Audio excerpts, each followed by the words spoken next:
Good morning, all of you. Good morning, Adarsh, Dhruv, Himanshi, Manu, Purvi, Swati. Good morning. कैसा गया Sunday आपका? कुछ पढ़ाई की या फिर ऐसे ही निकल गया? A very warm and happy morning to you, Dhruv. करी पढ़ाई थोड़ी थोड़ी या ज्यादा?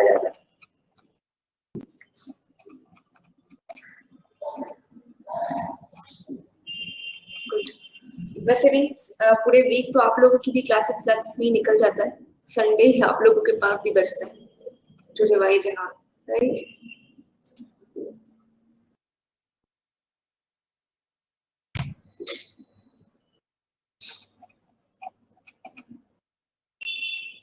कैसा लग रहा है इंडिया की हिस्ट्री जान के? अपने लोगों ने ही अपने देश को कैसे कॉलोनाइज करवा दिया. बहुत अच्छा लग रहा है. क्यों हिस्ट्री पढ़ते हैं? ताकि पास्ट की जो भी मिस्टेक्स है वो प्रेजेंट में रिपीट नहीं हो.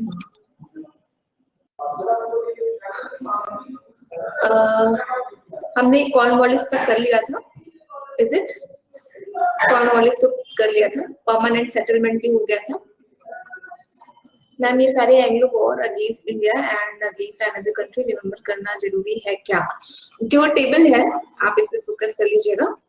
तो बिल्कुल जरूरी है, इसीलिए तो टेबल बना के आपको दिया था कि इतना तो मतलब just focus on this table. तो इतना मतलब दिस विल बी सफिशिएंट. इतना आप कर लीजिएगा.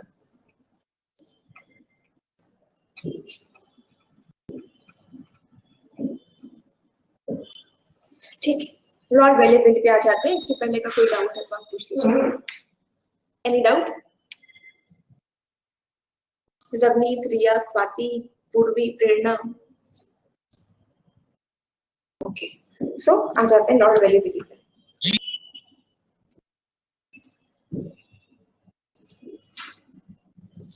सी अब जैसे जैसे ये क्या हो रहा है, ये यहाँ की एक पावर बनते जा रहे हैं. ठीक है, पावर तो बन रहे हैं, लेकिन इसके साथ अभी भी इनके क्या, इनके जो कॉम्पिटिटर है, कॉम्पिटिटर कमजोर भले हैं लेकिन अभी भी है.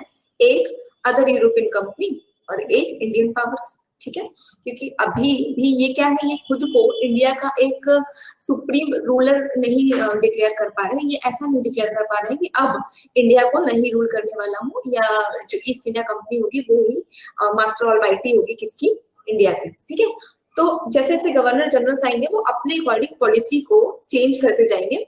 जिस भी गवर्नर, तो हमें उन्हीं गवर्नर जनरल पे फोकस करना है जिनकी कुछ ऐसी पॉलिसी है जिसने इंडिया में एक मेजर चेंज लाने की कोशिश करी है या एक मेजर चेंज लाया है. तो हमने वार्डन हेस्टिंग्स को देखा. वार्डन हेस्टिंग्स पहले आपके गवर्नर जनरल थे. लॉर्ड कॉर्नवालिस को समझा. आप आ जाते हैं लॉर्ड वेलेस्ली पे. तो लॉर्ड वेलेस्ली जब इंडिया मतलब आते हैं तो उन्होंने जब हमने एंग्लो फ्रेंच वॉर पढ़ा था ना, एंग्लो फ्रेंच वॉर, तो एंग्लो फ्रेंच वॉर में एक ड्यूप्लेक्स करके मतलब फ्रांस का गवर्नर जनरल इंडिया आया था. तो उस फ्रांस के गवर्नर जनरल की पॉलिसी थी, that policy is known as subsidiary alliance. ये सब्सिडियरी अलायंस होता क्या है कि सब्सिडियरी मतलब कि जो मतलब दो पावर्स एक दूसरे से कैसा अलायंस बनाएंगे कि जो ग्रेट पावर होगी, जो बड़ी पावर होगी वो बोलेगी दूसरी पावर से. या आप ये समझो कि दो पावर, मान लो कि वो बैलेंस ऑफ पावर बनाने की कोशिश करें. बैलेंस ऑफ पावर मतलब तुम भी बराबर के पावरफुल हो, हम भी बराबर के पावरफुल है. तो हम कैसे करें कि बैलेंस स्टेब्लिश हो जाए. तो इसमें एक पार्टी क्या करती है कि वो पूरा एडमिनिस्ट्रेशन देखेगी और दूसरी वाली क्या करेगी कि वो उस पार्टी को भी कंपनसेट करेगी और बाकी जो लेजिस्लेशन का काम है वो दूसरा वाला देखेगा. तो ये चीज करते थे आपके ड्यूप्ले करते थे. उनको उनके साइड जो प्रॉब्लम थी ड्यूप्ले के साथ, वो इंडिया के किसी वॉर में अपने फ्रांस को लगाना नहीं चाहते थे. एक्चुअली क्या थी कि जो फ्रांस की कंपनी थी वो मतलब गवर्नमेंट ओन्ड कंपनी थी और गवर्नमेंट कभी भी वॉर को सपोर्ट नहीं करती है. ठीक है, क्योंकि इससे क्या होता है कि जो आपका नॉन प्लान एक्सपेंडिचर है वॉर हमेशा को बढ़ा देता है. तो इनकी भी ये जो ड्यूप्लेक्स थे, जो फ्रांस के गवर्नर जनरल थे, उन्होंने सोचा कि इंडिया में वॉर करने से अच्छा ये है कि इंडिया के जो किंग्स हैं उनके साथ हम अलायंस बना लें और हम अपना बिजनेस करें. जब लॉर्ड वेलेस्ली आता है तो वो देखता है कि अब मैं कैसे अपने मतलब ब्रिटिश एरिया को एक्सपेंड करूं. तो अब पहले ही प्लासी हो चुका है, बक्सर हो चुका है, कॉर्नवालिस के टाइम पे परमानेंट सेटलमेंट और ये सारा कुछ हो गया था. तो लॉर्ड वेलेस्ली को भी अपने एरिया को एक्सपेंड करना था. तो वो एक पॉलिसी लेके आता है और ये कहता है कि अब इंडिया में कहते हैं किस, अगर कहेंगे किस ईस्ट इंडिया कंपनी के या किस गवर्नर जनरल ने सब्सिडियरी अलायंस को इंट्रोड्यूस किया है, तो इंट्रोड्यूस किया है आपके ड्यूप्ले ने। और किस गवर्नर जनरल जो कि ईस्ट इंडिया कंपनी का था जिसने इसको इम्प्लीमेंट किया था इन द ईस्ट इंडियन मतलब ब्रिटिश रूल में, तो वो आपका लॉर्ड वेलेस्ली होगा। अगर इंट्रोड्यूस की बात आती है तो इंट्रोड्यूस आपका ड्यूप्ले ने किया था, ये इनकी पॉलिसी नहीं थी, इन्होंने ड्यूप्ले की जो पॉलिसी थी उसको फॉलो किया था अपने मतलब according to the need of the East India Company उसको डिफाइन किया था। इन्होंने वहां के जितने भी नवाब थे, जो भी नवाब अब बचे हुए हैं या जो किंग्स बचे हैं, इनसे कहा कि हम दोनों आपस में एक सब्सिडियरी लाइट्स में आ जाते हैं। देखो इनके पास प्रॉब्लम क्या थी, एक तो अदर यूरोपियन कंपनी, इनको हम इन्हें पूरी तरीके से हटाना था, और दूसरा कि अब जब हमने देखा था कि बक्सर वाला वॉर हुआ था, बक्सर वाले वॉर में मीर कासिम ने क्या किया था कि मुगल के नवाब और अवध के नवाब दोनों को एक साथ लेके ईस्ट इंडिया कंपनी से क्या किया था कि मतलब वॉर किया था, इन लोगों का एक बैटल हुआ था, बैटल ऑफ बक्सर। तो अब ईस्ट इंडिया कंपनी को था कि वापस से कोई ऐसा भी इंडियन अलायंस नहीं बनना चाहिए। दूसरा, जो अदर यूरोपियन कंपनियां हैं ये भी इंडिया में इस तरह से सेटल्ड नहीं होनी चाहिए जैसे कि हम है या जैसे कि ईस्ट इंडिया कंपनी है। तो ये क्या करेंगे कि एक हम क्या करते हैं कि एक सब्सिडी अलायंस कर लेते हैं नवाब के साथ। अब नवाब के साथ जब ये अलायंस करेंगे तो ये इनकी जो शर्त होती है कि आज से आपके एडमिनिस्ट्रेशन का और आपकी सुरक्षा का, आपकी सिक्योरिटी की जो जिम्मेदारी है वो ईस्ट इंडिया कंपनी लेती है। एक तो ईस्ट इंडिया कंपनी ने अपनी ये सुपीरियोरिटी स्टैब्लिश कर ली थी पूरे में कि जो हम हैं, हमारी जो नेवल फोर्स है वो बहुत स्ट्रांग है, हम यूरोपियन मतलब सिस्टम फॉलो करते हैं, तो हमारी जो नेवल है, हमारी जो आर्मी है, हमारा जो रूल करने का तरीका है वो बहुत स्ट्रांग है आप लोगों से। और एक दूसरे किंग को एक दूसरे के खिलाफ खड़ा करते थे और ये दिखाते थे कि अगर आपने हमसे अलायंस नहीं किया तो सामने वाले किंग आके आप पे अटैक करेंगे और ये जो आपका राज्य है वो ले लेंगे। तो इस तरीके की जब ये क्या दिखाते थे, फियर दिखाते थे। और सब्सिडियरी अलायंस में इन्होंने कहा कि जो भी खर्च है वो आप देखोगे, इसके बदले में आपकी टेरिटरी का पूरा जो सिक्योरिटी होगा वो ईस्ट इंडिया कंपनी देखेगी, वो पूरी सिक्योरिटी हम देखेंगे। आपको क्या इनके साथ टर्म्स क्या थे कि किसी भी यूरोपियन कंपनी से, मतलब कोई भी अदर यूरोपियन कंपनी होगी ईस्ट इंडिया कंपनी के अलावा, तो उनसे अगर आप किसी तरह का रिलेशन रखते हैं तो उसके लिए आपको ईस्ट इंडिया कंपनी से प्रायर परमिशन लेनी होगी। अब आप सोचो कि प्रायर परमिशन आप लोगे, मान लो कि फ्रांस की कंपनी के से किसी को ट्रेड करना है और ईस्ट इंडिया कंपनी से वो परमिशन लेंगे, तो अब परमिशन लेने का मतलब क्या हो गया कि तुम उसके नीचे आ गए। आप एक ईस्ट इंडिया कंपनी जो कि यहाँ पे ट्रेड करने आई है, आप उस कंपनी के क्या हो, आप उसकी डोमिनेंस या आप उसकी अथॉरिटी को मान ले रहे हो और आप उसके नीचे आ जा रहे हो। ठीक है, तो पहला इन्होंने कहा कि कभी भी आप किसी भी यूरोपियन कंपनी से अगर आपकी कोई भी बॉन्डिंग होती है तो उसके पहले आप रॉयल परमिशन लेंगे ईस्ट इंडिया कंपनी से। अब इसका क्या था कि दो चीजें, एक तो जो इनकी सोवरेनिटी थी किसकी, इंडियन पीपल्स की, इंडियन नवाब की, वो तो आपने ब्रिटिश ईस्ट इंडिया कंपनी को दे दी। और दूसरी चीज ये भी थी कि और जो यूरोपियन कंपनियां हैं वो इंडिया में स्टैब्लिश होने की उनकी जो प्रोबेबिलिटी है वो धीरे धीरे कम हो रही है। दूसरा ये कहा कि आपके जो किंगडम में हमारा एक रेजिडेंट रहेगा, एक हमारा रेजिडेंट रहेगा, वो क्या होगा, ईस्ट इंडिया कंपनी का रिप्रेजेंटेटिव रहेगा। एक ईस्ट इंडिया कंपनी का रिप्रेजेंटेटिव आपके किंगडम में रहेगा, वो आपके मैटर्स में वो इंटरफेयर नहीं करेंगे, जो हमारी ट्रीटी है इन्हीं को वो लुक आफ्टर करेंगे। और जबकि ऐसा रियल में हो नहीं पाया, तो ईस्ट इंडिया कंपनी का रेजिडेंट रहता था, वो क्या करता था, इनके हर मैटर में इंटरफेयर करता था। तो पहला तो इन्होंने कहा कि किसी ईस्ट इंडिया कंपनी के अलावा किसी कंपनी से बात करने में आपको हमसे प्रायर परमिशन लेनी होगी।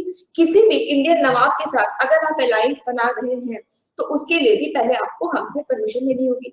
अब इसका मतलब ये हुआ कि जैसे मीर कासिम ने एक अलायंस बना के ईस्ट इंडिया कंपनी के साथ एक बैटल की थी, बैटल ऑफ बक्सर। अब इस तरह की बैटल भी हो नहीं सकती थी। क्यों? क्योंकि वेलेस्ली ने क्या कर दिया है, ऐसी ट्रीटी ला दी है कि अब आपको ऐसा करने के लिए पहले क्या करना है, पहले परमिशन लेनी है। वो परमिशन देंगे ही नहीं, और परमिशन देंगे तो इस तरीके से देंगे कि वो मॉडिफाई कर लेंगे। तो ये जो शर्तें हैं वो रखी गई और अपना एक रेजिडेंट उनके पास रख दिया। यानी जो डिफेंस पॉलिसी है, जो किसी भी मतलब जो नेशन है जिससे भी इनकी ट्रीटी हो रही है, उसकी डिफेंस पॉलिसी, एडमिनिस्ट्रेटिव पॉलिसी, ये सारी किसके अंडर हो गई, ये सब जो है वेलेस्ली या ईस्ट इंडिया कंपनी के अंडर हो गई। बाकी इन्होंने कहा कि बाकी जो आपको अपने लोगों के वेलफेयर के लिए काम करना है वो आप करते रहना, और आर्मी हम आपके यहाँ रखेंगे और वो आर्मी जो है आपकी क्या करेगी, सिक्योरिटी करेगी, लेकिन उस आर्मी का खर्च आपको देना होगा। अब ये जो यहाँ के किंग है वो ये समझ नहीं पा रहे थे कि एक्चुअली खतरा है, एक्चुअली जो प्रॉब्लम है, सिक्योरिटी थ्रेट है, वो तो तुम्हारी ईस्ट इंडिया कंपनी से, और तुम ईस्ट इंडिया कंपनी को पैसे दे रहे हो कि पैसे भी पकड़ो और हमारे राज्य को या हमारे नेशन को तुम ही चलाओ। तो एक तरीके से देखो, आर्मी भी वो लोग रख रहे हैं, किससे, आर्मी भी मानो कि ये कोई नेशन है, इसके चारों तरफ आर्मी है, तो ऑब्वियसली आर्मी रखी थी कि ये जो नेशन है इनके खिलाफ जा ना पाए, और ट्रीटी ऐसी बनाई गई कि तुम्हें दूसरों से दिक्कत है, इसलिए ये आर्मी तुम्हारे चारों तरफ है, और इस आर्मी का पूरा पैसा वो नवाब देता था। अब इससे जो वेलफेयर का जो एक्चुअली मास के लिए काम करना था, वो मास के लिए तो नवाब काम ही नहीं कर पा रहे थे, जो पैसे थे वो सारे ईस्ट इंडिया कंपनी ले लेती थी, और जो कुछ बचता भी था कि लैंड मतलब टैक्स कलेक्शन करेंगे या रेवेन्यूज लेंगे, उसमें भी क्या होता था कि जिनका रेजिडेंट होता था ब्रिटिश सिटीजन इनके किंगडम में, वो कुछ होने नहीं देता था। तो इस तरीके से जो लॉर्ड वेलेस्ली था उसने पॉलिसी लाई है, वो है आपकी सब्सिडियरी अलायंस। इसको इन्होंने कहा था कि हम नॉन इंटरवेंशन, मतलब आपके काम में हम कोई भी इंटरव्यू नहीं करेंगे, सिर्फ हमारी जो पॉलिसी होगी वो मतलब फॉरेन पॉलिसी तक ही सेंटर्ड रहेगी, और तो ऐसा था नहीं। इस तरीके से इन्होंने क्या कि आपने किसी कंपनी के जो किंगडम है उसको और से ज्यादा और एक्सपेंड कर दिया। तो ये थी आपकी लॉर्ड वेलेस्ली की सब्सिडियरी अलायंस। हमसे बस क्वेश्चन यही पूछते हैं कि subsidiary alliance in India is presented by which governor general. तो अगर ये आता है कि किस यूरोपियन जनरल ने किया, तो डुप्ले है इसका सही आंसर, और ईस्ट इंडिया कंपनी में किसने किया है, तो लॉर्ड वेलेस्ली ने किया है, और उसके बारे में भी हमने समझ लिया कि सब्सिडियरी अलायंस क्या था। ठीक है, ये कुछ क्वेश्चंस है जो आपकी टेबल थी ना उसके अकॉर्डिंग।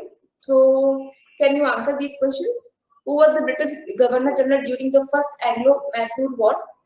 कौन था? कल तो खूब पढ़ाई की होगी, संडे था। Karnataka. What is the answer? Anyone? Anyone? Prerna, Adarsh,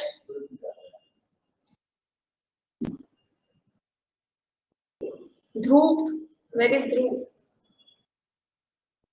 A Lord Ripon. Lytton Lytton Ripon तो अभी आपने देखा भी नहीं है। इसका आंसर बेरलेस्ट है। ठीक है, पहले जो एंग्लो मैसूर है उसका आंसर आपका बेरलेस्ट है। आप ऐसे याद रखो कि जो ये something this people is very lusty for the Anglo Mysore, मतलब फॉर द मैसूर। तो जो बेरलेस्ट है, तो उसने सबसे पहला एंग्लो मैसूर वॉर का जो गवर्नर जनरल था वो आपका बी बेरलेस्ट। Who was the British governor general during the second Anglo Mysore war? अब ये तो हमने, मुझे लगता है कि अगर लेक्चर सुना हुआ तो याद होगा। C, good, C is the right answer, Warren Hastings. Warren Hastings सही आंसर है। Now question number 3. Who was the governor general? हाँ मैम, क्वेश्चन नंबर 1 दिखाएंगे एक बार? Okay, the question says who was the British governor general during, लेकिन पहले governor general तो Warren Hastings थे ना? गवर्नर जनरल यहाँ पे ये भी नहीं लिखा ना कि गवर्नर जनरल ऑफ बंगाल या गवर्नर जनरल ऑफ इंडिया। इसका आंसर बेरलेस्ट ही है, और ये क्वेश्चन आपका पूछा हुआ है। तो अभी कभी कभी हम एसएससी को कुछ कह भी नहीं सकते कि आपने ये गवर्नर जनरल क्यों रखा है, गवर्नर क्यों नहीं लिखा। इसका आंसर बेरलेस्ट है, लेकिन ठीक है। So they use it interchangeably, governor general. Actually, तो हमें तो क्या कर सकते हैं हम, अगर कमीशन पे आप ये सारी चीजें क्लेम बच्चे डालते हैं और फिर वो उसी में फंसा रहता है, और रिजल्ट आके आगे बढ़ चुके होते हैं। तो just try to adopt the system of the SSC examination. उन्होंने पूछा ही इस तरीके से। Now question number 3. Who was the British governor during Third Anglo-Mysore War? Cornwallis here. Yeah, good question. Who's answering? Ria. And last,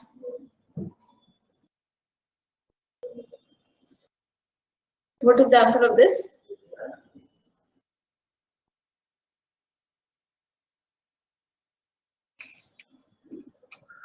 इसका भी Warren Hastings है, Wellesley नहीं है, वॉरेन हेस्टिंग्स है। एक्चुअली क्या था, वॉरेन हेस्टिंग्स एक बार जाते हैं, मतलब एक बार गए थे, एक बार ये वापस भी आए थे। तो जब ये वापस आए थे तो एंग्लो मैसूर वॉर हुई थी। ठीक है, तो ये आप एक साथ कलेक्टिवली या तो लिख लीजिए कि पहले बेलस थे, फिर हेस्टिंग, फिर कॉर्नवालिस, अगेन हेस्टिंग, ठीक है। And where is the tomb of Tipu Sultan located?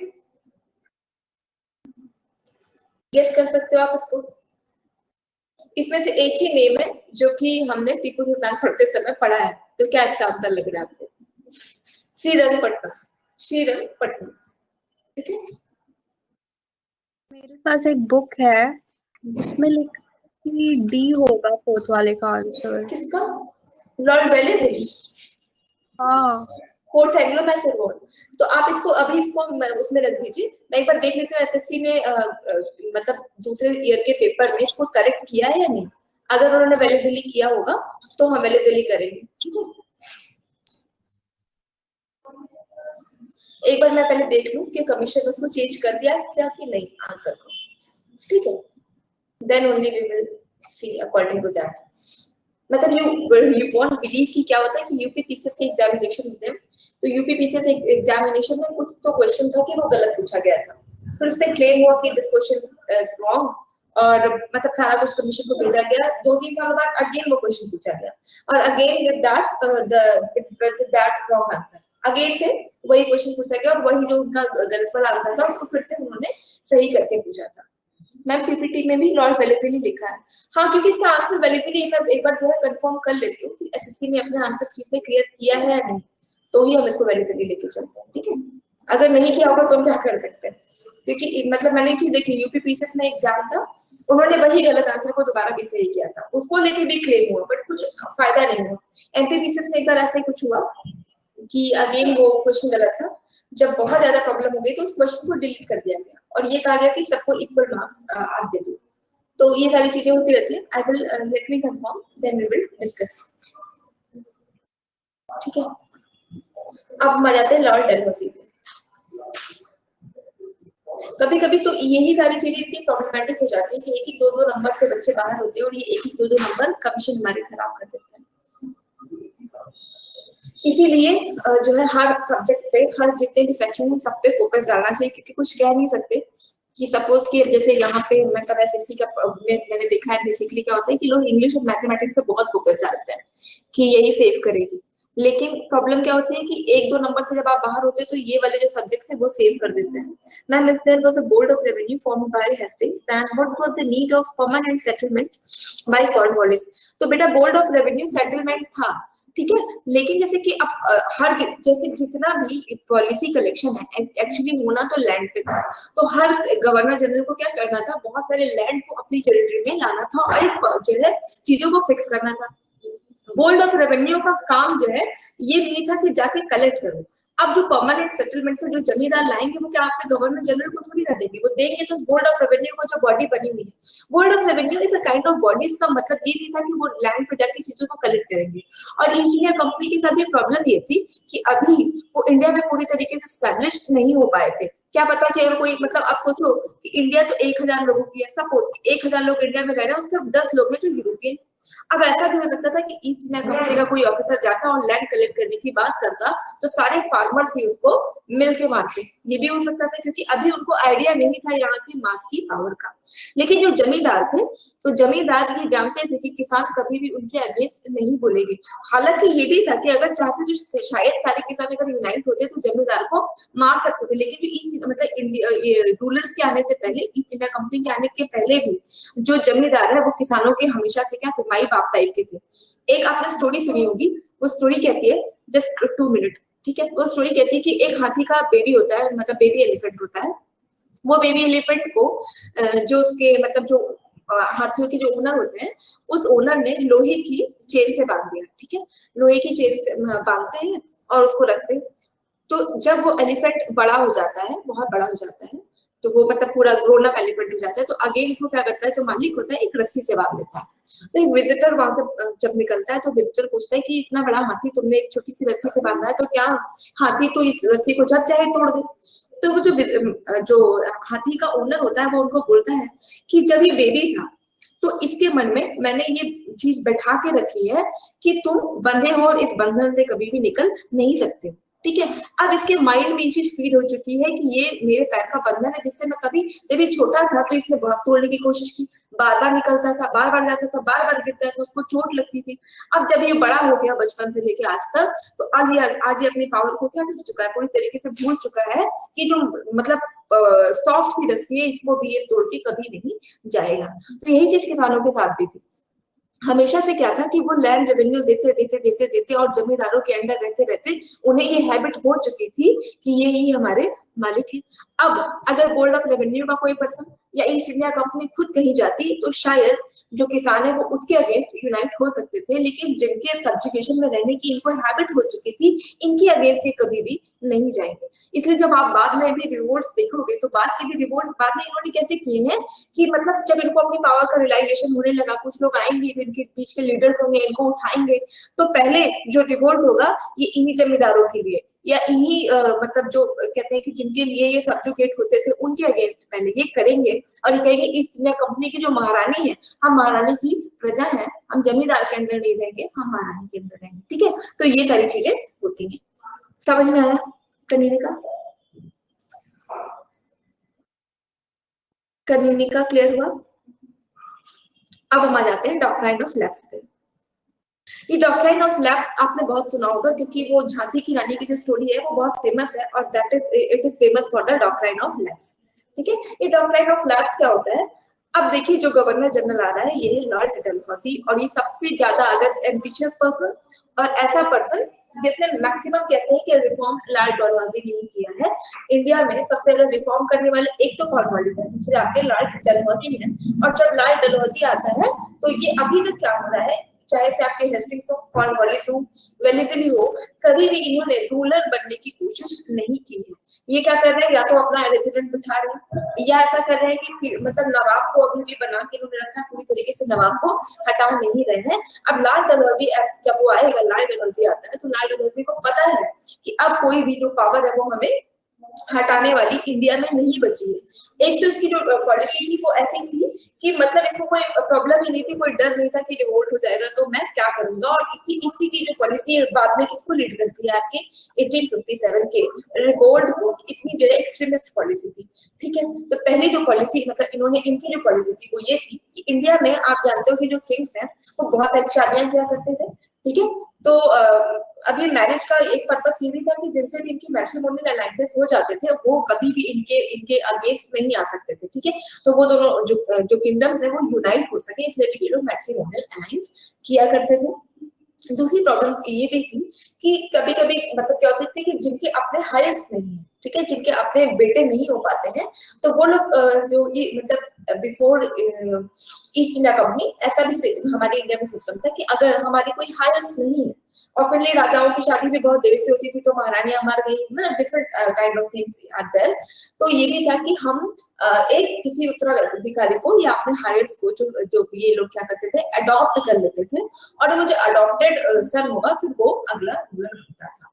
Lord Dalhousie लाते हैं जो पॉलिसी वो कहते हैं डॉक्ट्राइन ऑफ लैप्स, और इस डॉक्ट्राइन ऑफ लैप्स में उन्होंने कहा कि जो भी मतलब सारे इंडिया में नहीं, कहीं पे तो अभी भी नवाब बचे थे, तो जो भी स्टेट ईस्ट इंडिया कंपनी के अंडर आ चुके हैं, जो भी स्टेट ईस्ट इंडिया कंपनी के अंडर आ चुके हैं, उन स्टेट में अगर कोई भी लीगल हायर नहीं है, लीगल हायर मतलब कि जो महारानी है और जो महाराजा है उनका कोई बेटा नहीं है, तो जो आपका हायर है वो आपके पूरे किंगडम का किंग नहीं हो सकता। और जो महारानी या महाराजा की जो पर्सनल चीजें होंगी वो आप अपने बेटे को दे सकते हो, लेकिन उस किंगडम का आने वाला जो किंग है, मतलब आने वाला जो किंग है वो उस किंगडम का एक्चुअल हायर होना चाहिए, एक्चुअल में वो रानी की या महाराजा की एक्चुअली में जो है बेबी होना चाहिए, सन होना चाहिए। ऐसा नहीं हो कि आपने उसको अडॉप्ट किया। तो अब इसमें प्रॉब्लम क्या हुई कि अब यहाँ पर देखो सॉवरेनिटी पूरी तरीके से जा रही है। अब पहले क्या होता था कि किंग डिसाइड करते थे कि मेरा आने वाला जो मतलब आने वाली कौन सा पर्सन है जो मेरा क्या होगा नेक्स्ट हायर होगा। जैसे इल्तुतमिश ने पहले ही बोल दिया था कि रजिया होंगी, या शाहजहां के बाद उनके बेटे औरंगजेब बने थे।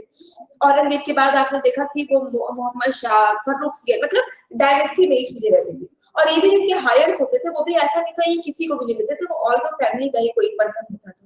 लॉर्ड डलहौजी ने इस पे पूरी तरीके से रोक लगा दी। अब जब इसने रोक लगाई तो अब महारानी का झांसी की जो रानी थी उसका भी कोई बेटा था नहीं, तो फिर अब झांसी की जो क्वीन है वो अंग्रेजों के खिलाफ आएंगी। ठीक है, ये जो महाराज ये थे आपके क्या नाम था, नाना साहब जो है जो मराठा पेशवा थे उनके एक्चुअल संतान नहीं थे। तो पहले क्या था कि मराठे जब आपकी जो लास्ट मराठा वॉर हुई थी, जब मराठे हार गए थे तो जो ईस्ट इंडिया कंपनी थी वो पेशवा को क्या करती थी, पेंशन देती थी।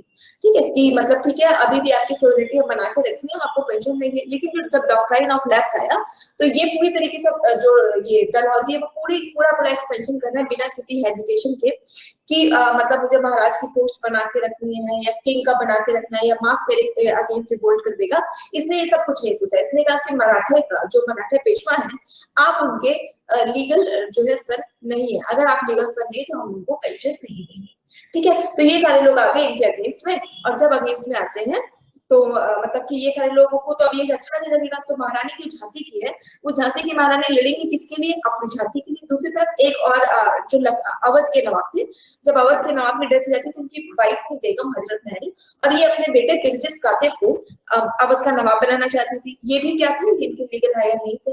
तो इन्होंने जो डॉक्ट्राइन ऑफ लैप्स है, डॉक्ट्राइन ऑफ लैप्स का जो एक्चुअल मीनिंग है, डॉक्ट्राइन ऑफ लैप्स की एक्चुअल मीनिंग है ये कि अगर वहां पे मतलब जो प्रिंसली है अगर उनके पास कोई लीगल हायर नहीं है तो वो पर्टिकुलर स्टेट अब ब्रिटिश सब्जुकेशन में आ जाएगा, वहां पे कोई भी लीगल हायर नहीं रहेगा, अब ब्रिटिश ही वहां के मालिक होंगे। तो आप देख लो कि पहले क्या थे कि वो लोग एक किंग बनाते थे, ठीक है, किंग की प्लेस लेने की कोशिश नहीं करते थे। लेकिन डॉक्ट्राइन ऑफ लैप्स में डलहौजी क्या कर रहा है, कोई भी किंग नहीं बना रहा है, इवन कोई किंग बनने वाला है उसको भी क्या कर रहा, हटा रहा है। और ये पूरा कंट्रोल, यानी कि जो आपके वैली दिल्ली वो डबल कंट्रोल की बात करें कि जैसे ब्रिटिश रेजिडेंट रख देंगे और हम भी रूल करेंगे, कंपनी भी रूल करेगी। लेकिन यहाँ पे जो डलहौजी की पॉलिसी है ये किसी भी किंग को भी नहीं रख रहे हैं, वो कह रहे हैं कि पूरी पॉलिसी मैं देखा करूंगा। अब क्या जो इंडिया के जो नवाब है, जो इंडिया के किंग है, वो इतनी आसानी से अपनी सोवरेनिटी किसी को देंगे? इंडिया के नवाबों से अगर आप ये पॉलिसी करते तो वैली दिल्ली कर रहा था कि तुम भी हम भी, तो शायद ये मान भी सकते थे। अब चाहे से आपकी महारानी लक्ष्मीबाई हो, चाहे आपके बेगम हजरत महल हो, ये लोगों की था कि अब तो मेरी सोवरेनिटी ही चली गई, अब तो मैं महारानी ही नहीं बची। तो इसलिए ये लोग क्या हो जाएंगे, ब्रिटिश के अगेंस्ट आएंगे। लेकिन अभी भी देखो क्या ये लोग इंडिया के लिए ब्रिटिश ईस्ट इंडिया कंपनी से फाइट कर रहे हैं। ये लोग ईस्ट इंडिया कंपनी से जो भी इनका बैटल हो रहा है, चाहे आप झांसी की रानी का देखो या बेगम हजरत महल का देखो, ये लोग इंडिया के लिए नहीं फाइट कर रहे हैं। झांसी की रानी का टैग लाइन था, मैं अपनी झांसी नहीं दूंगी। ठीक है, मतलब वो सिर्फ झांसी के लिए बात कर रही है, तात्या टोपे सिर्फ अपने पेंशन के लिए बात कर रहे हैं। अभी भी इनके माइंड में कलेक्टिव इंडिया का फिगर नहीं है। अगर ये सारे एक होकर इससे लड़ते तो शायद ये विन भी कर सकते थे, पर वो झांसी के लिए, वो लखनऊ के लिए। अब ये सारी चीजें जब यूनाइट होंगी तो ये आपके 1857 के रिवोल्ट को कैसे लेके आएगी, इसको भी पढ़ते हैं। अब कौन कौन से स्टेट आपके एनेक्स में, इससे क्वेश्चन आता है कि कौन कौन सा स्टेट डॉक्ट्राइन ऑफ लैप्स से मतलब with the help of the theory of the doctrine of lapse कौन कौन से स्टेट एनेक्स हुए हैं। तो सबसे पहला ज्यादातर जो क्वेश्चन है वो तो एक तो झांसी तो हुआ ही था क्योंकि झांसी सबको पता होता है। दूसरा जो सबसे पहला स्टेट इन्होंने एनेक्स कराया था वो था आपका सतारा। सबसे पहले सतारा को कराया गया था, बाद में जब आपकी झांसी की रानी की डेथ हो जाती है तो झांसी भी एनेक्स हो गया था। तो ये जितने भी स्टेट है ये सारे क्या हुए हैं, एनेक्स हुए डॉक्ट्राइन ऑफ लैप्स से। अभी तक जो क्वेश्चन आया वो सतारा से ही आया है कि पहला स्टेट कौन सा डॉक्ट्राइन ऑफ लैप्स से, कौन सा स्टेट है जो सबसे पहला था जो कि एनेक्स हुआ है ईस्ट इंडिया कंपनी में, तो वो सतारा है। सतारा इज इन यूपी, राइट। सतारा जयपुर, मतलब ये पूरी लिस्ट है, एक दो बार आप इसको देख लीजिएगा ताकि अगर मान लो कि लिस्ट आ जाता है कि कौन कौन सा हुआ है तो आप टिक कर पाओ। बाय द वे उन्होंने सिर्फ पहला ही पूछा है कि पहला कौन सा स्टेट था जो एनेक्स हुआ है, तो सतारा है पहला स्टेट जो कि एनेक्स हुआ था। टोटल इतने हुए थे। झांसी तो आपको हमेशा याद रहेगा क्योंकि जो महारानी झांसी है वो इसी के लिए लड़ी थी। ठीक है, अब हम आ जाते हैं थोड़ा सा जो डेवलपमेंट हुए हैं उनपे कि क्या क्या डेवलपमेंट इंडिया में हुए हैं, तो बारी बारी से देखते हैं। तो सबसे पहले देखते हैं इंडियन रेलवेज। और ये जो डेवलपमेंट है ना वो कहीं ना कहीं मॉडर्नाइजेशन की शुरुआत है। इसके पहले इंडिया में ये सारी चीजें नहीं थी। इंडिया कैसे एंट्री थी, देखिए कि जैसे मुगल था, मुगलों ने क्या किया था, चारों तरफ एक सेंट्रल मुगल पावर थी और बीच बीच में नवाब थे, और ये सारे नवाब मुगल बादशाह को टाइम टू टाइम रेवेन्यू दिया करते थे। इन्होंने कभी ऐसी कोशिश नहीं की कि एक हम यूनाइट इंडिया बनाए। इंडिया ऐसा था कि ये सेंट्रलाइज्ड पावर है और ये जो मुगल बादशाह है इनका जो मासेस उनकी कोई डायरेक्ट रीच नहीं है, मतलब मुगल बादशाह तक जो कोई मान लो कि कोई यहाँ बंगाल का पर्सन है, तो बंगाल के पर्सन की मुगल बादशाह तक कोई डायरेक्ट रीच नहीं है। ये लोग क्या करेंगे, अपने जमींदार को टैक्स देंगे, जमींदार नवाब को देंगे, और नवाब जब वो सारे टैक्स कलेक्ट हो जाएंगे तो मुगल बादशाह तक दे दिया करते थे। और बंगाल का पर्सन अवध को नहीं जानता, अवध वाला बंगाल को नहीं जानता, कोई भी आपस में इंटरलिंकिंग नहीं है।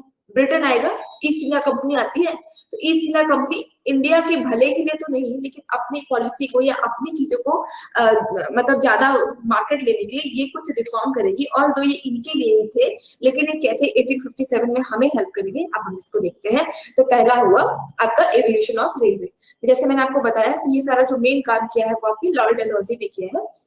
तो लॉर्ड डलहौजी एक ऐसा पर्सन है जिसने इंडिया में रेलवेज को इंट्रोड्यूस किया। अब ये रेलवेज को इंट्रोड्यूस करने के रीजन क्या थे? तो पहला रीजन ये था कि ब्रिटेन वाले क्या कर रहे थे, यहाँ पे चीजों को प्रोड्यूस कर रहे थे। अब जो भी चीजें प्रोड्यूस कर रहे हैं, इसके लिए इनको अगर मार्केट मिल जाए, मतलब जो भी इन्होंने कपड़े वपड़े बनाए, तो ये कपड़े अगर इंडिया में इनको बेचने हैं, तो वो एक जगह से दूसरी जगह तक सामान का जो हम एक जगह से दूसरी जगह भेजेंगे, वो कैसे भेजेंगे? अगर गांव-गांव तक रेल लाइंस बिछा दी जाए, अगर रेल लाइंस का जो एक्सपेंशन है वो विलेज टू विलेज हो जाए, तो शायद जो विलेज में हैंडीक्राफ्ट है, जो विलेज के जो लोग हैं उनसे, मतलब अब इनका जो चीजें थी वो मशीन से बनती थी, हमारे इंडिया के लोगों के पास मशीन तो थी नहीं, ये प्रॉपर हैंडीक्राफ्ट पे बेस्ड थे, हाथों से बनाया करते थे। तो शायद मशीनों से कोई भी चीज बनेगा तो एक दिन में शायद 100 से 150 प्रोडक्शन हो सकता है, हाथ से बनाओगे तो एक या दो भी नहीं होगा, और इतना चीप नहीं हो सकता है। ईस्ट इंडिया कंपनी की जो चीजें थी वो चीप थी, और जो हमारा इंडियन हैंडीक्राफ्ट था वो थोड़ा सा महंगा था। अब ये क्या करेंगे कि गांव-गांव तक ईस्ट इंडिया कंपनी के सामान को पहुंचाएंगे, ताकि इनका जो मैक्सिमम मार्केट है वो यहीं पे निकल आए, और हमारी चीजें सस्ती होंगी तो ऑब्वियसली लोग हमसे ही चीजें खरीदा करेंगे। इसलिए आपने कभी सुना होगा, अभी हम आगे पढ़ेंगे भी, कि जो गांधी जी है वो ब्रिटिश कपड़ों की होली जलवाते हैं। क्यों? क्योंकि मतलब यही इनका यही एक्सपेंशन था कि अब पहला रीजन हो गया रेलवे को एस्टैब्लिश कराने का, कि जो ब्रिटिश जो गुड्स हैं, तो जब British goods should reach up to the village level और टू द रिमोट सेंटर तक हम अपनी चीजों को पहुंचा दें। तो पहला इन्होंने रेलवे इसलिए बनाया। दूसरा, रेलवे का एक्सपेंशन करने का एक तरीका ये था कि अब इन्हें कहीं ना कहीं ये डर था कि कहीं ब्रिटेन के अगेंस्ट लोग ना रिवोल्ट कर जाएं, या मतलब हम तो किंग टू किंग लेवल की बात कर रहे हैं, और नीचे से कोई नेता निकल के आता है और वो ईस्ट इंडिया कंपनी के अगेंस्ट खड़े हो जाता है, तो ये क्या कोशिश करेंगे? दूसरी कोशिश इनकी ये थी कि अगर मान लो कोई ऐसी सिचुएशन आ जाए, तो आर्मी को वहां तक कैसे पहुंचाएंगे? अगर हमारे पास रेलवे होगी तो तुरंत हम उस पर्टिकुलर प्लेस पे आर्मी को पहुंचा देंगे और उस रिवोल्ट को वहीं सप्रेस कर देंगे। तो दो रीजन आपको समझ में आए, पहला ये था कि अपने गुड्स को पहुंचाना, दूसरा रीजन था आर्मी को पहुंचाना। अब जो थर्ड रीजन था वो था इन्वेस्टमेंट। ब्रिटेन के जो इस तरह का मतलब इंग्लैंड में क्या था कि वहां पे बहुत सारे लोगों का इमरजेंसी हो रहा था, जिनके पास बहुत पैसे थे, अब उनको उन पैसों को इन्वेस्ट करना था। लॉर्ड डलहौजी जो है अभी ईस्ट इंडिया कंपनी का गवर्नर जनरल है, इसको तो पैसे ईस्ट इंडिया कंपनी के लिए बढ़ाने ही थे, तो इसने कहा कि आप लोग इंडिया के रेलवेज में इन्वेस्ट करो, और जो यहाँ से पैसे होंगे प्रॉफिट की हम शेयरिंग कर देंगे। तो इंडियन रेलवेज का एक तरीके से आप समझो कि इंडियन रेलवे का कोई इन्वेस्टमेंट हब बनाया गया उन लोगों से पैसे को इंडिया में लेने के लिए। और जो भी यहाँ पे इन्होंने सामान वगैरह यूज किए, लोहे मतलब वो जो स्टील के और आयरन की बिछानी पड़ती थी, वहां पे अच्छे आयरन ओर्स का या अच्छी माइंस का वो यूज नहीं किया गया। जो बिल्कुल खराब थे, जो अच्छे वाले थे वो इंडिया में भेज देते थे, बाकी जो बहुत अच्छे नहीं थे वही इंडिया में बिछाए गए। तो इवोल्यूशन ऑफ रेलवे कराने के पीछे जो गवर्नर जनरल था, इस पे क्वेश्चन आ सकता है कि कौन सा गवर्नर जनरल था जिसके पीछे रिस्पॉन्सिबल है, तो वो है आपका लॉर्ड डलहौजी। लॉर्ड डलहौजी के बाद दूसरा क्वेश्चन ये हो सकता है कि क्या रीजन थे, तो ये रीजन थे, पहला आर्मी को पहुंचाना, अपने गुड्स को पहुंचाना, और ब्रिटेन के लोगों के लिए यहाँ पे एक इन्वेस्टमेंट हब बनाना, ठीक है। और ये करने वाला कौन है? तो ये करने वाले हैं आपके लॉर्ड डलहौजी। पहली कौन सी रेलवे लाइन है जो इंडिया में चली है? तो मुंबई टू थाने, या पहले इसको मुंबई को बॉम्बे कहते थे, तो बॉम्बे से थाने तक जो पहली रेलवे लाइन है वो बॉम्बे से थाने है, उसके अलावा ये 3 और है, ठीक है, मतलब 2 और, तो बॉम्बे, कलकत्ता एंड मद्रास, ये तीनों रेल लाइंस बनाई गई, और बनाने वाला कौन है? लॉर्ड डलहौजी। कई बार क्वेश्चन आया, बिल्कुल याद रखिएगा कि इस इंडिया में इंट्रोड्यूस करने वाला आपका लॉर्ड डलहौजी था। रीजन याद रखिएगा, यही 3 रीजन है, और 2 रीजन से क्वेश्चन आई डोंट थिंक कि पूछा जाएगा, पर अगर पूछ लिया गया तो आपको ये रीजन पता होने चाहिए। अपार्ट फ्रॉम दैट एक क्वेश्चन आपका CHSL में ये भी आया है कि पहली जो रेलवे लाइन है वो कहां से कहां तक है, तो that is from Bombay to Thane. ठीक है, दैट्स इट। ये था आपका इंडियन रेलवेज। अब यहाँ पे जो इंपॉर्टेंस है ये जो है आई हैव एक्सप्लेन्ड यू कि एक तो इन्वेस्टमेंट के लिए, ट्रांसपोर्टेशन के लिए और मिलिट्री रीजन के लिए। अब आ जाते हैं इवोल्यूशन ऑफ पोस्टल सिस्टम। ठीक है, ये पोस्टल सिस्टम भी इंट्रोड्यूस कराने वाले कौन है? आपके लॉर्ड डलहौजी। ठीक है, ये पोस्टल हो या रेलवे हो, दोनों यही लेके आए और ये सिर्फ और सिर्फ अपने बिजनेस के एक्सपेंशन के लिए। अब जब विलेज टू विलेज या रिमोट साइड एरिया तक इनका बिजनेस पहुंचेगा तो एक दूसरे से, एक जगह से दूसरी जगह इंफॉर्मेशन को भी पहुंचाना होगा। पोस्टल सिस्टम जब इंडिया में अगर इंट्रोड्यूस हो जाएगा तो शायद इनको, अब पहले क्या था, घोड़े घोड़े जाते थे, एक आदमी जाएगा, घोड़ा जाएगा, वो लेके जाएगा, तो जाके इंफॉर्मेशन उस पर्टिकुलर साइड तक पहुंच पाएगी। लेकिन जब पोस्टल सिस्टम आ जाएगा इंडिया में तो उस पोस्टल सिस्टम में क्या इंट्रोड्यूस किया कि उस पोस्टल सिस्टम की वजह से जो इनका टाइम है वो घटेगा। हमेशा हमेशा जो बिजनेस माइंडेड पीपल है वो अपने टाइम को बहुत कम करने की कोशिश करते हैं कि मिनिमम टाइम में मैक्सिमम वो जो है अचीव करने। तो जब ये मिनिमम टाइम में मैक्सिमम चीजें जो है अचीव करने का पहला जो तरीका होता है वो अपने ट्रांसपोर्टेशन को और लॉजिस्टिक्स को मतलब होता है कि बहुत स्ट्रॉन्ग करने की जरूरत होती है। तो एक जो रेलवे था कि रेलवे से अपने चीजों को और वहां तक पहुंचा देंगे तो उसमें वो सस्ती हो जाती थी।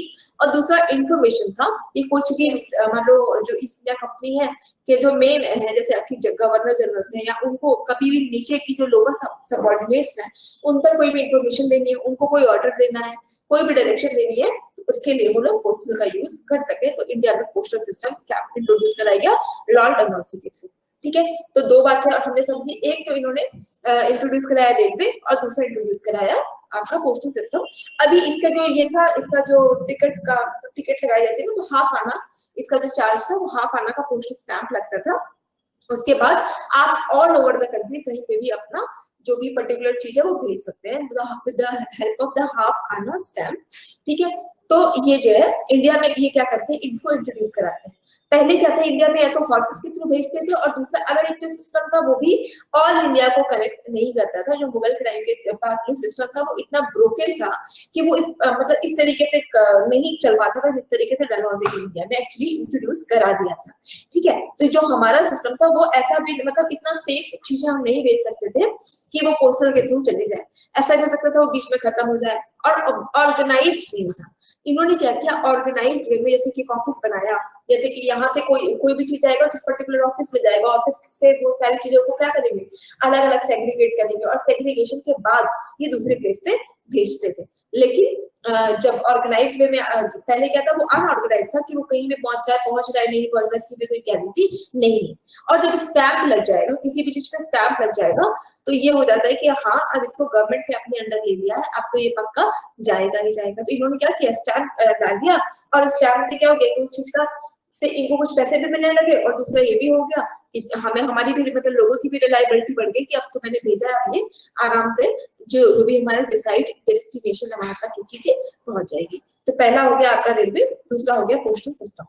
कोई डाउट है इसमें? मैम, हाँ, जब ब्रिटिश आए थे तो हमारे मतलब I want know about the currencies in India कि सेंट्रलाइज्ड करेंसी कब बना, हम डॉलर इस्तेमाल करते थे या क्या इस्तेमाल करते थे? हम डॉलर इस्तेमाल नहीं करते थे। जैसे अब इल्तुतमिश था तो उसने चांदी का टंका तांबे का जीतल लॉन्च कर दिया था। ठीक है, मुगलिया पास इशू करते थे, इन्होंने चांदी के भी कुछ सिक्के निकाले थे। और जब औरंगजेब आता है तो उन सिक्कों का डिवैल्यूएशन कर दिया जाता है। डिवैल्यूएशन का मतलब ये है कि जैसे मान लो चांदी के सिक्के चल रहे हैं मार्केट में, अब और उसमें जैसे हमारा 100 रुपी नोट है तो 100 रुपी हम कैसे आइडेंटिफाई करते हैं, क्योंकि इसमें गवर्नर जो हमारे आरबीआई के गवर्नर वो लिख देते हैं कि दिस नोट या this the paper of peace will be cost 100 rupees. ये 100 रुपी है, ये हमारे गवर्नर कह रहे हैं तो हम उसको मान रहे हैं। अब जब ये मुगलिया थे ना तो मुगल वाले जो चांदी के सिक्के लॉन्च करते थे उसमें मान लो लिख देते थे कि ये जो सिक्का है ये 1 रुपए का है, ठीक है, या ये जो सिक्का है 5 रुपीज का है। तो एक तो वो जो पर्टिकुलर क्वाइन है उसकी वैल्यू 1 रुपए है और दूसरा कि वो जो पर्टिकुलर सिल्वर उसका भी तो कुछ ना कुछ प्राइस होगा। तो जब मुगल टाइम पे इतनी प्रॉब्लम हुई थी, क्राइसिस हो गई थी कि लोग क्या करते थे, उन सिक्कों को ही मार्केट में बेच देते थे। तो वो सिक्का लिखा 1 रुपए का और जब डिवैल्यू होता था मतलब कि उसको बेचते थे वो चांदी की कीमत हो जाती थी 5 रुपए। तो औरंगजेब ने क्या किया, तो उन चीजों का डिवैल्यूएशन करके पतले सिक्के पतली पतली सारी चीजें बनाने लगे थे। Just a joke, but it is helpful for us Also sorry, I'm not understanding what others is saying. मैं प्रेरणा का नेम कुछ दिन डाउट लेडी रख देंगे, बिल्कुल बिल्कुल डाउट लेडी ही रखना पड़ेगा, क्योंकि कुछ चीजें ऐसी होती हैं that is not relevant for the SSC examination. ठीक है, तो ये प्रेरणा आई थिंक कि आई विल शेयर यू माई क्या मैं शेयर करूं, मतलब आई will share you my social media account, आप उससे मेरे से पूछ लिया करो, ठीक है, तो ताकि जो है बाकी सबको भी क्लियर प्रॉब्लम नहीं होगी। ओके तो बस यही था कि पहले हमारे पास ऐसा नहीं कि करेंसी नहीं थी, करेंसी थी डेफिनेटली, लेकिन ऐसा कुछ नहीं कि सेंट्रलाइज नहीं थी, कुछ बंगाल की थी, कुछ वहां की थी, और जो लैंड रेवेन्यू कलेक्ट करते थे वो सिर्फ पैसे के फॉर्म में नहीं, चीजों के फॉर्म में भी जाती थी, मतलब ग्रेव्स भी जाते थे, क्लोथिंग भी जाती थी, मान लो कहीं का मखमल फेमस है तो मखमल जा रहा है, कहीं का हनी फेमस है तो हनी जा रहा है, तो ये सारी चीजें हैं। ठीक है, प्रेरणा क्लियर हो गया?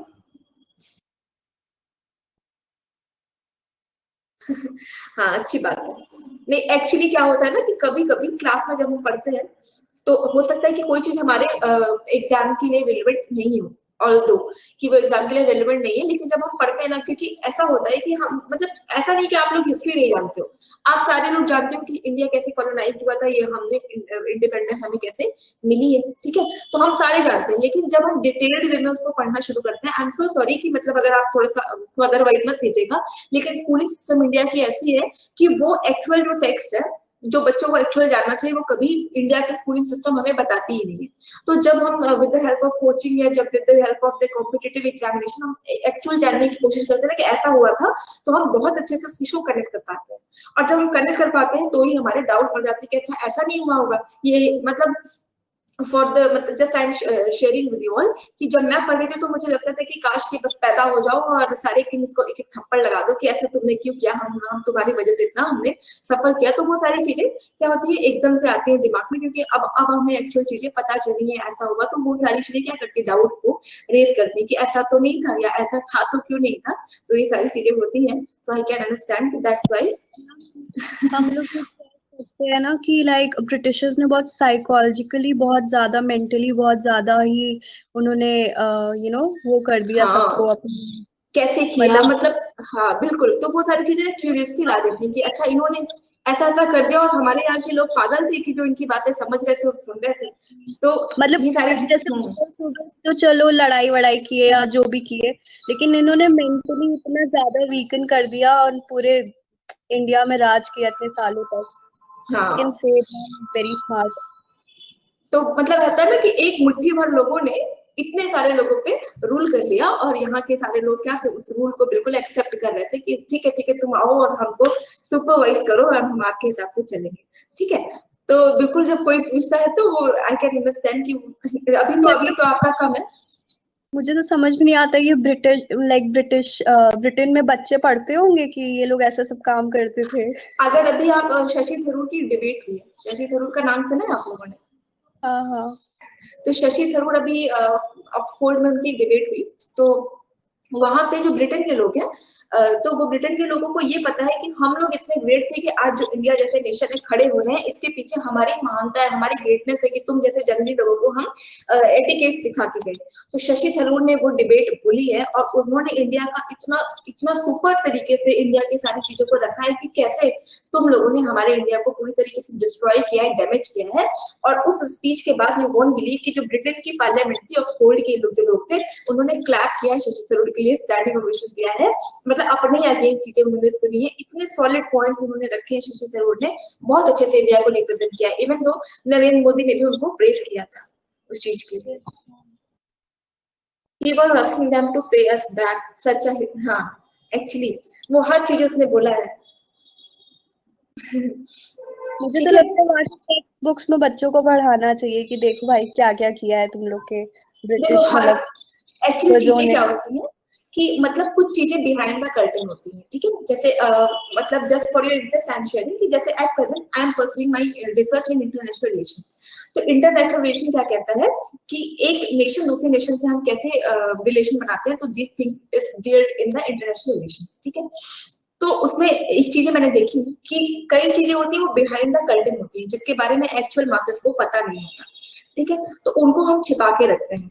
अगर ऐसा हो जाएगा तो जो मतलब हर किसी नेशन का, हर किसी स्टेट की ये रिस्पॉन्सिबिलिटी होती है कि जो उनके लोग हैं ना वो कभी उनके अगेंस्ट नहीं जाए, हाँ, चाहे से इंडिया हो या पाकिस्तान। तो अगर मान लो कि हाँ बताएं तो वहां के लोग ही अगेंस्ट हो जाए उनके। अगेंस्ट हो जाए तो कभी जो है ब्रिटेन की सुप्रीमेसी वो मानेंगे ही नहीं, कभी रूल चलेगा ही नहीं। तो हर नेशन की ये तरीका होता है कि अपनी हिस्ट्री को इतना ग्लोरीफाई करो, इतना ग्लोरीफाई करो कि जो मासेज है वो उसको क्या करे, एकदम ब्लाइंडली फॉलो करे। और जब आप इंडिया भी आगे पढ़ोगे तो आप देखोगे इन्हीं चीजों से अभी कैसे। Please ask. जनवरी में आया भी था कि मतलब एजुकेशन जो एक कोई इंस्टीट्यूट है, मुझे नाम नहीं याद आ रहा, पर वो लोग कह रहे थे कि टेक्स्ट बुक्स में हिस्ट्री में इंडिया का बहुत कम रहता है और मुगल्स का ज्यादा दिखाते हैं। तो ये बैलेंस आउट करना पड़ेगा ताकि इंडिया की हिस्ट्री को थोड़ा ग्लोरीफाई करे। और ये खुद तो एनसीईआरटी अपनी बुक्स भी चेंज करने वाली है, सिलेबस चेंज करने वाली है। चीजें थोड़ा सा यहाँ पे पॉलिटिक्स भी रोल प्ले कर जाती है, ठीक है। तो थोड़ा सा पॉलिटिक्स रोल इसलिए प्ले करती है कि मान लो कि अभी please don't mind this things, क्योंकि क्या होता है कि बच्चे थोड़ा सा माइंड कर जाते हैं कि अरे मतलब यहाँ पे होता क्या है। Just I am telling you कि मान लो कि मैं बोल दूं कि अयोध्या का जो मंदिर है वो बहुत अच्छा है, बहुत अच्छा है, एक वेलकमिंग स्टेप मंदिर बनना चाहिए। अब इसमें से कुछ बच्चे होंगे जो कि मुस्लिम्स होंगे, उसके अगेंस्ट होंगे, तो वो तुरंत टारगेट करेंगे हिंदू, पक्का हिंदू। कुछ होंगे अगर मैं बोलूं कि नहीं बनना चाहिए तो बोलेंगे कि ये तो बिल्कुल नास्तिक, ये जो भगवान को ना मानने वाले लोग। तो ऐसे में प्रॉब्लम होती है कंक्लूजन बनाने में, टीचर के लिए थोड़ी सी प्रॉब्लम हो जाती है कि किस वे में लेके चले। तो जब भी हम हिस्ट्री पढ़े और पॉलिटी पढ़े तो आप अपने दिमाग को न्यूट्रल रख के सोचिए। इसलिए भी न्यूट्रल रखना है कि हम भारत की जो गवर्नमेंट ऑफ इंडिया है उसके सर्वेंट बनने जा रहे हैं, गवर्नमेंट ऑफ इंडिया के सर्वेंट बनने जा रहे हैं। तो हमारी वही अप्रोच होनी चाहिए जो गवर्नमेंट ऑफ इंडिया की अप्रोच है। दूसरा जो ये मतलब बुक्स में मुगलिया टैक्स हटाने की बात कर रहे हैं, उसके पीछे की रीजन ये भी है, वोट बैंक पॉलिटिक्स में रोल प्ले करती है कि जितना भी टेक्सट्स में मुगलिया जो इन्फ्लुएंस है वो सबसे ज्यादा दिखाया जाता है। तो ऐसा माना जाता है कि जो भी हमारे लोग हैं वो मुसलमानों की देन है, या जो मुस्लिम कम्युनिटी उसने इंडिया को बहुत कुछ दिया है। अब अगर आपको हिंदुओं का वोट चाहिए तो आप क्या करोगे कि हिंदुओं के साथ हुआ, मतलब हिंदुओं के साथ हो रही है, बैलेंस की चीजें फॉलो नहीं हो रही है, हिंदुओं के साथ ये अत्याचार हो रहा है, हमने भी तो बहुत कुछ किया है, आप उसको भी ग्लोरीफाई करो। राजपूतों को क्यों नहीं दिखाते, वो राजपूत मतलब जब राजस्थान का चुनाव होगा तो वहां के लोगों को बताया जाएगा कि कहाँ है तुम्हारा वो राजपूतानी खून, तुम लोग क्यों मुगलों के मतलब जिन मुगलों को हमने खदेड़ा हम उन्हीं की हिस्ट्री क्यों पढ़ते हैं। तो दीस थिंग्स हैपेंस। तो अब देखते हैं कि वो क्या लेके आएंगे, ठीक है। What Prerna asking? Also, there are no universal law to follow. Lion kills the deer. Even, हाँ, definitely. तो आ जाए टॉपिक पे, बात करना शुरू करो तो बातें बहुत सारी निकल के आती हैं। तो कहाँ तक पहुंचे थे? पोस्टल सिस्टम तक पहुंचे थे। अब अगला टेलीग्राफ है, लेकिन आपका टाइम 2 ही मिनट बचा है, 2 मिनट में तो ये कवर नहीं हो पाएगा, ठीक है। तो यहाँ तक आपको कोई डाउट है? कोई डाउट?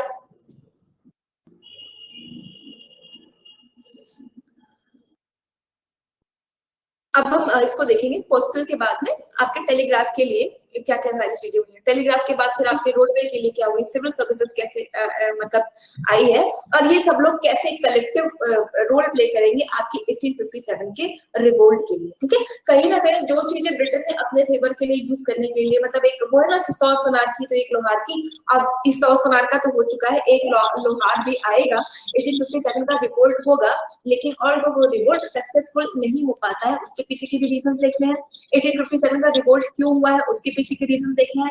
किन लोगों ने फाइट होके मतलब यूनाइट होके इनके अगेंस्ट वो गए थे वो भी देखना है, और इसी यूनिटी के बाद भी हम कैसे फेल हो गए ये भी समझना है, ठीक है। तो ये गवर्नर जनरल ऑफ इंडिया है ना? कौन बेटा? Lord Dalhousie. हाँ हाँ हाँ, अभी मैंने ना इसकी आपको लिस्ट बनाई है।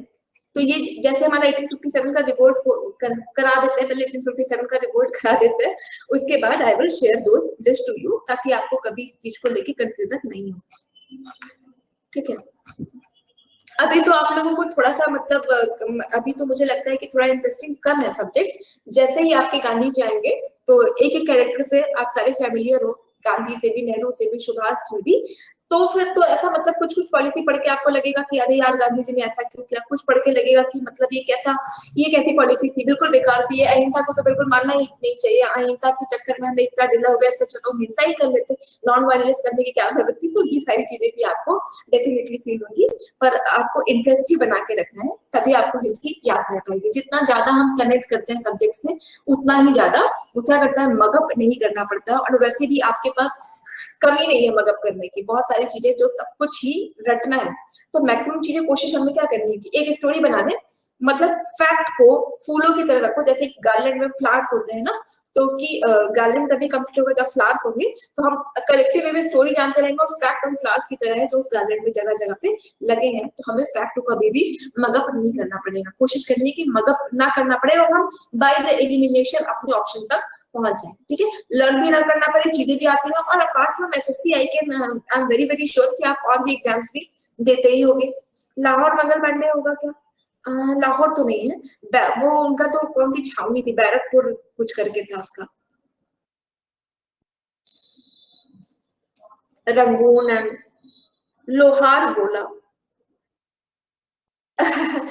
सोनार की तो एक लोहार थी, अच्छा उसके लिए तो नहीं, तो अब लोहार में वो सारे आ जाएंगे, आपकी झांसी की रानी और मंगल पांडे और जितने भी आपके बेगम हजरत में सबको आप ले लो। मतलब मैंने कलेक्टिव में बोला, सोनार की तो इंग्लैंड हो गया और लोहार मतलब इंडिया के लोग हो गए, जो अब तक क्या कर रहे हैं कि उनको माई बाप मान के पूजा कर रहे हैं। ठीक है, so that's it for today. अगर कोई डाउट है तो आप कल क्लियर कर लीजिएगा, उसके बाद फिर हम आगे बढ़ेंगे। ठीक है, so that's it for today and have a nice day ahead. Thank you, ma'am.